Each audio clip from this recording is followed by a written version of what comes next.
So we need to pivot from all that science-y, medicine-y, environmental-y stuff and focus on the global economy of the contemporary period. Today, let's review economics in the global age.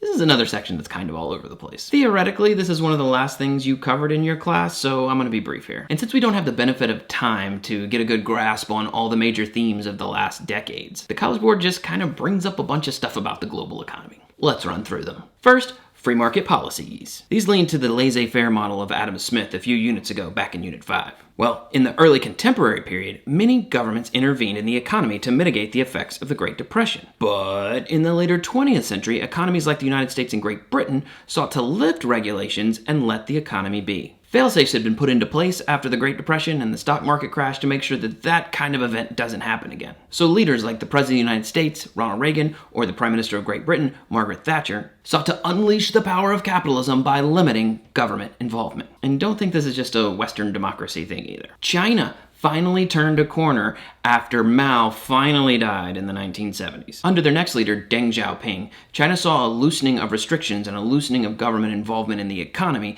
that led China to eventually become the superpower that you know today. Second, knowledge economies versus manufacturing economy. There are two types of economies in the global age: knowledge economies and manufacturing economies. Knowledge economies are economies that are dominated by jobs that deal with information rather than physical objects. The College Board mentions a few examples. They mention Finland, they mention Japan, and they mention the United States. Like me, this job, this is a knowledge economy job. The other type of economy is the manufacturing economy. Quick, check the label on your shirt. Okay, now check the label on your shoes. Where were they made? I'll wait. Okay, where were they made?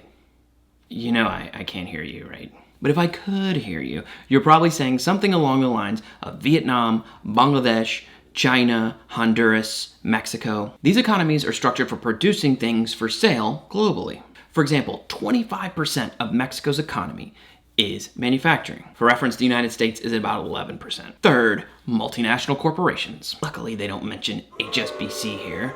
I mean, technically they are a multinational corporation, but I hate them so much. These are literally what their name implies. Large companies that control production in more than one country. You probably know a ton of these off the top of your head, but the College Board suggests you know the 41st, 512th, and 1,291st largest multinational corporations in the world. 41st is Nestle. Nestle is the world's largest food producer. It's also the largest company in Switzerland and has about 30 brands under its name. Oh, yeah, it's also the second largest polluter in the world. So if you remember what we said the other day about the environment and how that's not going well, just know that Nestle is doing its part to pollute.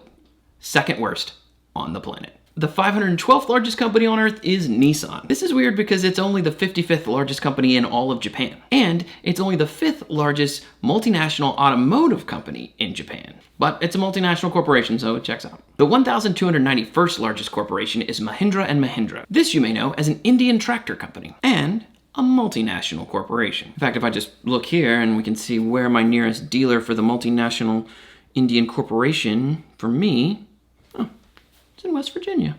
Fourth seemingly random global economic thing the College Board wants you to know: economic institutions. There are a ton of these as well. With all of this global trade going on, groups naturally form to regulate or push for mutual benefits. The most recognizable one to you is probably NAFTA. NAFTA is the North American Free Trade Agreement, and it removes trade barriers for investment between the United States, Mexico, and Canada. Other regions have this too, most notably ASEAN and Southeast Asia. That stands for the Association of Southeast Asian Nations. This is a group that pushes for the interests of the 10 nations of Southeast Asia. Finally, the World Trade Organization. This group tries to regulate trade deals and investments amongst the nations of the planet. Think of it as an economic United Nations, I think. I'm not an economist.